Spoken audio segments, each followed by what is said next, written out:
This is David Talbot. I'm the CTO of WorkMovr.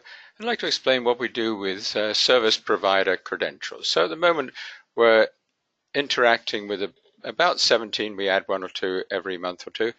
Service providers, for instance, Amazon SES messaging, the Amazon document storage, Calendly for appointments, DocuSign for document legal signatures, Fixer for international currency, conversion rates, Google AdWords, Google Analytics. Okay, you can see we need a way to manage these credentials as we get more and more of them. All these credentials are stored in Caspio, and makes it easier to do data maintenance or whatever.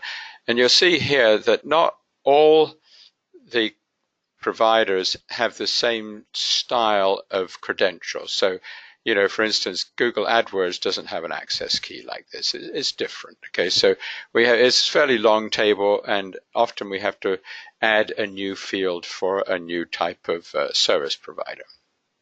So let's have a look at a couple, 2 or 3 examples.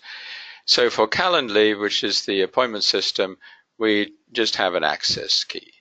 For Fixer, foreign currency rates, it's called something different, an API access key. It's very similar, but different name here. Okay, and then for SR Fax, actually you need to have a password for SR Fax. So they're all a little bit different. Okay, but cataloging like this works quite well.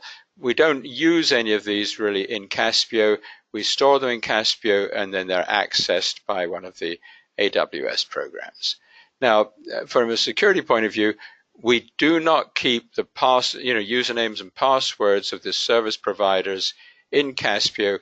We have an external system called 1Password as for our password vault, and that's is good because it's more easy for people to look in Caspio. Perhaps we keep all the passwords external in this password vault system.